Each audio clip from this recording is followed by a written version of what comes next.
মান পরিস্থিতি সম্পর্কে।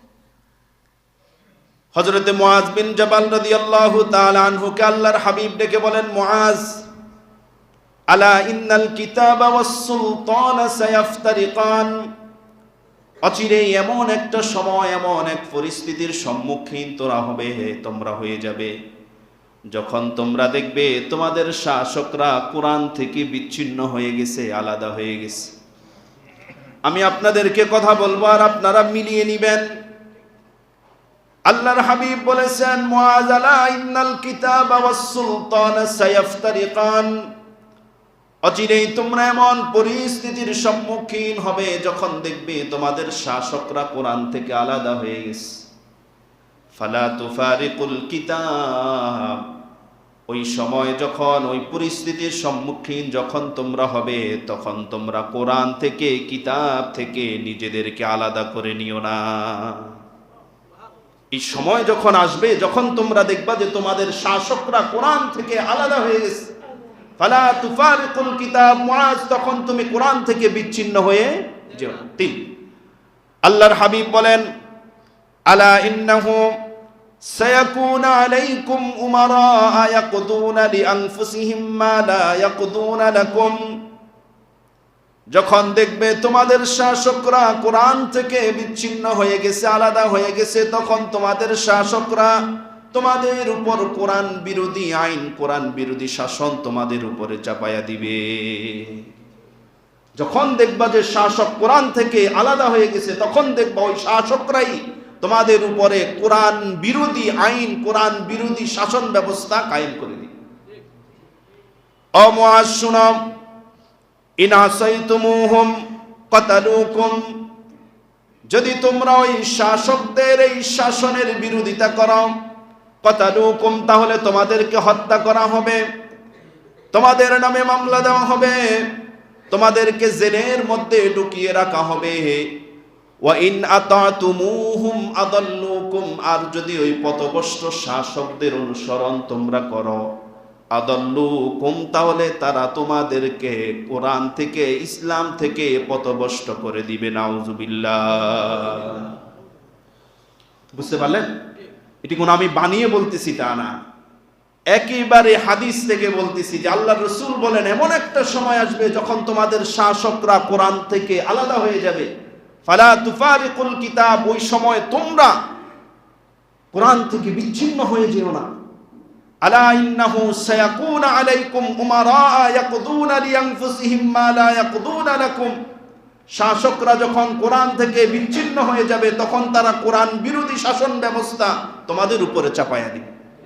ইন আতাতুমুহুম আদাল্লুকুম, যদি তোমরা তাদের অনুসরণ করো, তাহলে তোমরা পথচ্যুত হয়ে যাবে। ওয়া ইন আসাইতুমুহুম কাতালুকুম, যদি তোমরা সেই শাসকদের বিরোধিতা করো, তোমাদেরকে হত্যা পর্যন্ত করা হবে। হযরতে মুআজ আল্লাহর হাবিবকে বললেন, কাইফা নাসনা ইয়া রাসূলুল্লাহ, ইয়া রাসূলুল্লাহ, এই পরিস্থিতি যখন চলে আসবে, তখন আমাদের করণীয় কি? আমার কথা মনোযোগ সহকারে শুনতেছেন? মনোযোগ সহকারে শুনবেন, তাহলে আর পেশ লাগবে না। আল্লাহ তাআলা আপনার আমার অন্তরের মধ্যে হেদায়েত দিয়ে দিবেন। ওয়া ইযা তুলিয়াত আলাইহিম আয়াতুহু যাদাতুহুম ঈমানা, যারা অন্তর থেকে ঈমান সহকারে কোরআনের কথা শুনে, আমি আল্লাহ তাদের ঈমানকে, যাদাতুহুম, তাদের ঈমানকে আমি আল্লাহ আরো বাড়িয়ে দেই। সুবহানাল্লাহ। আপনি একেবারে নিরপেক্ষভাবে এই কথাগুলি শুনেন, আল্লাহ তাআলা আপনার অন্তরের মধ্যে হেদায়েত দিয়ে দিবেন ইনশাআল্লাহ। এই কথা যখন বললেন, সাহাবায়ে কেরাম বললেন, ইয়া রাসূলুল্লাহ কাইফা নাসনা, তখন আমাদের করণীয় কি? আল্লাহর হাবিব মুআজকে বললেন, মুআজ, তখন তোমাদের করণীয় হলো কামা সানা আসহাবু ঈসা ইবনে মারইয়াম, ঈসা আলাইহিস সালাতু ওয়াস সালামের উম্মতেরা এই অবস্থায় যা করেছেন তোমরা সেটাই করো। ঈসা আলাইহিস সালামের উম্মতেরা এই রকম পরিস্থিতির সম্মুখীন হয়েছে। তারা যখন আসমানি কিতাবের উপর বিশ্বাস স্থাপন করেছে, ইনজিলের প্রতি, আল্লাহ তাআলা আমাকে জালেম বলেছেন। সূরার নাম সূরা বাকারা, আয়াত নাম্বার 114। আল্লাহ তাআলা বলেন, ওয়ামান আযলামু মিম্মান কাতামা শাহাদাতান ইনদাহু মিনাল্লাহ, ওই ব্যক্তির থেকে অধিক জালেম আর কে হতে পারে যে ব্যক্তি কোরআনে কারীমের সঠিক কথাগুলি গোপন করে, ভয়ে মানুষের কাছে প্রচার করে না।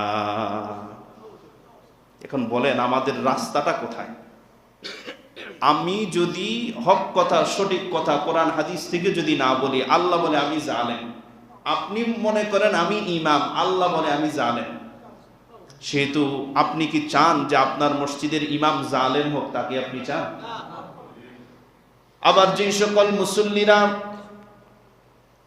কোরআনের কথাগুলি বলুক, এটা যারা পছন্দ করে না, তাদের সম্পর্কে আল্লাহ তাআলা বলেছেন একই সূরার মধ্যে, সূরা বাকারার 140 নং আয়াতের মধ্যে আল্লাহ তাআলা বলেন, ওয়ামান আযলামু মিম্মান মানআ মাসাজিদাল্লাহ আইয়ুযকারা ফীহা ইসমুহু, ওদের থেকে অধিক জালেম আর কে হতে পারে যারা আল্লাহ তাআলার ঘর মসজিদের মধ্যে আল্লাহ তাআলার কোরআনের কথা বলাকে বাধা প্রদান করে।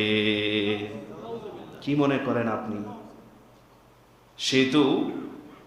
সেহেতু উন্মুক্ত থাকা লাগবে, উন্মুক্ত থাকা লাগবে। আমি যখন আপনাদের এই মসজিদে যখন ইন্টারভিউ দেই, এ তো মোটামুটি 2-2.5 মাস পর্যন্ত ফেন্ডিং এ ছিল। আমি কোনোদিন দোয়াতে আমি এটা বলি না যে হে আল্লাহ আপনি আমাকে এই মসজিদের জন্য আমাকে খতিব হিসেবে কবুল করেন। আমি একদিনও বলি না, ওয়াল্লাহি আল্লাহ তাআলার কসম করে আমি একদিনও বলি না।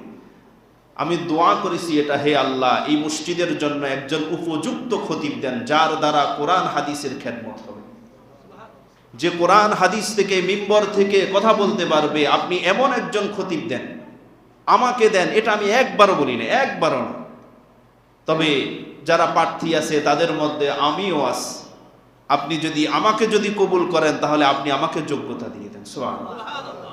সেহেতু আমি আপনাদের এই মসজিদের মধ্যে আমি আসি নাই, আল্লাহ আমাকে পাঠাইছেন। বুঝতে পারলেন আপনারা আমার কথা? আমি এই মসজিদের মধ্যে আসি নাই, আমাকে পাঠিয়েছেন কে? আল্লাহ তাআলা। সেহেতু আমার কথা হলো এটা যে কোরআন হাদিসে যা আছে ওটা বলতে হবে, ওই কথা গোপন করার কোনো সাধ্য কোনো ক্ষমতা আমার নাই। আল্লাহ তাআলা হাসরের ময়দানের দিন মানুষদেরকে জিজ্ঞেস করবেন, যারা কোরআন হাদিস থেকে বিচ্যুত হয়ে জাহান্নামে চলে গেছে তাদেরকে জিজ্ঞেস করবেন, আলাম ইয়াতিকুম রুসুলুম মিনকুম ইয়াতলুনা আলাইকুম আয়াতি রাব্বিকুম, তোমাদের কাছে কি আল্লাহ তাআলার পক্ষ থেকে কোনো ভীতি প্রদর্শনকারী তোমাদের কাছে যায় নাই, তোমাদেরকে কথাগুলি বলে শোনায় নাই? এই যে তোমরা উল্টো পথে চলতে, এই কথাগুলি কি তোমাদেরকে বলে বলে শোনানো হয় নাই? তখন জাহান্নামীরা বলবে, বালা, অবশ্যই আমাদেরকে শোনানো হয়েছে, ওয়ালাকিন হাক্কাত কালিমাতুল আযাব আলাল কাফিরিন, কিন্তু এই সত্য কথাগুলিকে আমরা প্রত্যাখ্যান করে দিয়েছি। নাউযুবিল্লাহ। এজন্য আপনি কোন পথে যাবেন সেই পথেই আল্লাহ তাআলার কোরআন আছে। উল্টো পথে যাবেন, আল্লাহ তাআলা আপনাকে সতর্ককারী আপনার সামনে উপস্থাপন করেছেন। আপনার সামনে দুইটা রাস্তা সব সময় খোলা থাকবে, একটা পথ হলো জান্নাতের, আরেকটা পথ হলো জাহান্নামের। আল্লাহ তাআলা বলেন ফারিকুম ফিল জান্নাহ, একটা পথ হলো জান্নাতের, ওয়া ফারিকুম ফিস সাঈর, আরেকটা পথ হলো জাহান্নামের। দুই পথে চলার স্বাধীনতা তোমাদেরকে দিয়ে দেওয়া হয়েছে, যে চায় সে জান্নাতের পথে যেতে পারে, তাকে কেউ বাধা দিবে না। আবার যে চায় সে জাহান্নামের দিকে অগ্রসর হতে পারে, তাকে তার পথ কেউ রুদ্ধ করে দিবে না। সেটা আমি আপনাকে বাধ্য করতে পারি না। আপনি মানুষ, আপনার একটা পার্সোনালিটি আছে, আপনার ব্যক্তিত্ব আছে, আপনার চয়েস আছে, আপনার পছন্দ আছে। আপনার পছন্দের উপর হস্তক্ষেপ করার অধিকার ইমাম হিসেবে আমার নাই। তবে কোরআন হাদিসে যা আছে তা আমাকে বলতেই হবে। যদি আমি গোপন করি তাহলে আমি আল্লাহ তাআলার কাছে জালেম হয়ে যাব, ঠিক না? তাহলে আমি জালেম হই, তা আপনারা তো চান না, ঠিক না? চান কি আপনারা এটা? সেহেতু আপনি দেখবেন যে ডাক্তারের কাছে গেলে যদি আপনার পেটের মধ্যে যদি টিউমার হয়, তখন কিন্তু ডাক্তার বলবে যে আপনার পেট কেটে এটা অ্যাবরেশন করতে হবে, ঠিক না?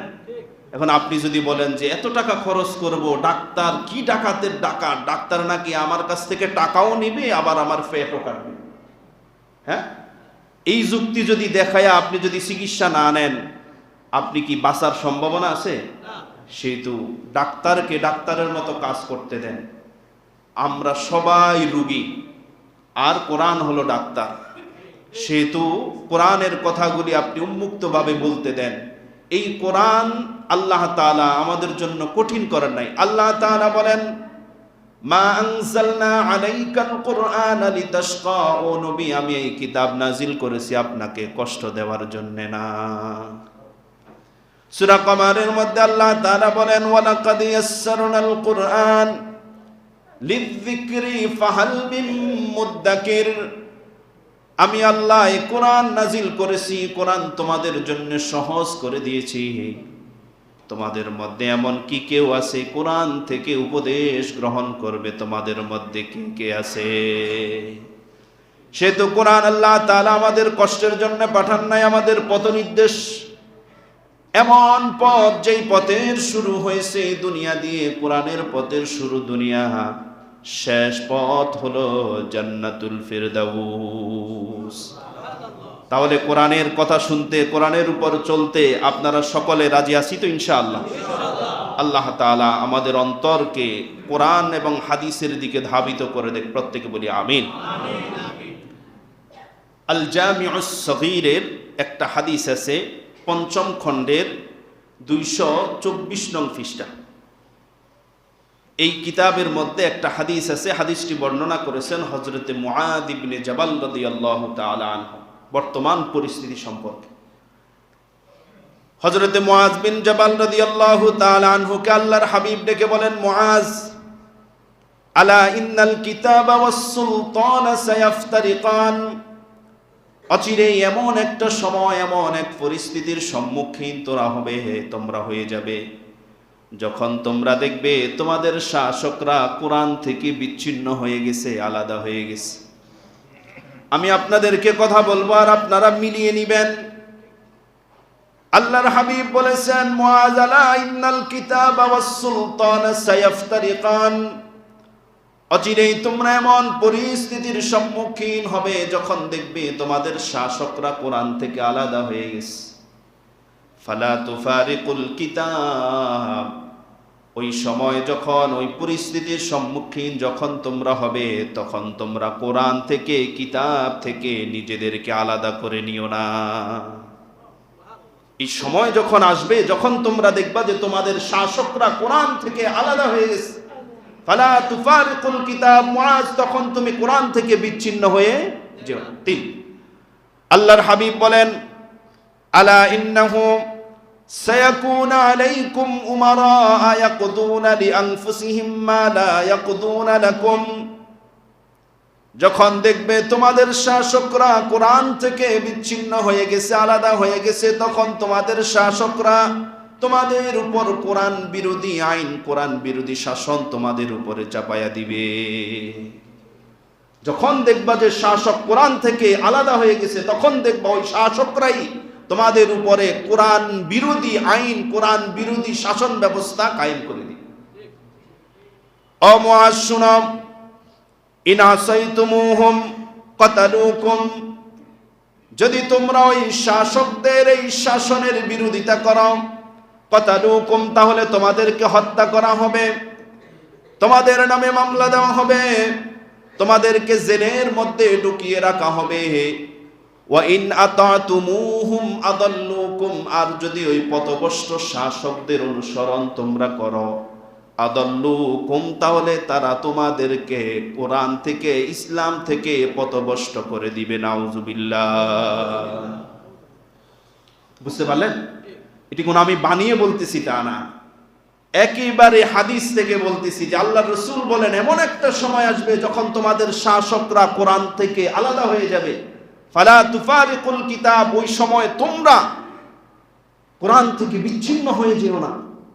আলা ইন্নাহু সায়াকুনা আলাইকুম উমারা ইয়াকদুনা লিআনফুসিহিম মা লা ইয়াকদুনা লাকুম, শাসকরা যখন কোরআন থেকে বিচ্ছিন্ন হয়ে যাবে, তখন তারা কোরআন বিরোধী শাসন ব্যবস্থা তোমাদের উপরে চাপায়া দিবে। ইনা তা'তুমুহুম আদাল্লুকুম, যদি তোমরা তাদের অনুসরণ করো তাহলে তোমরা পথচ্যুত হয়ে যাবে।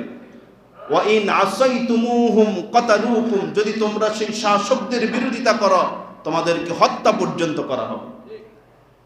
হযরতে মুআয আল্লাহর হাবিবকে বললেন, কাইফা নাসনা ইয়া রাসূলুল্লাহ, ইয়া রাসূলুল্লাহ, এই পরিস্থিতি যখন চলে আসবে তখন আমাদের করণীয় কি? আমার কথা মনোযোগ সহকারে শুনতেছেন? মনোযোগ সহকারে শুনবেন, তাহলে আর পেশ লাগবে না। আল্লাহ তাআলা আপনার আমার অন্তরের মধ্যে হেদায়েত দিয়ে দিবেন। ওয়াইদা তুলিয়াত আলাইহিম আয়াতুহু যাদাতুহুম ঈমানা, যারা অন্তর থেকে ঈমান সহকারে কোরআনের কথা শুনে আমি আল্লাহ তাদের ঈমানকে যাদাতুহুম, তাদের ঈমানকে আমি আল্লাহ আরো বাড়িয়ে দেই।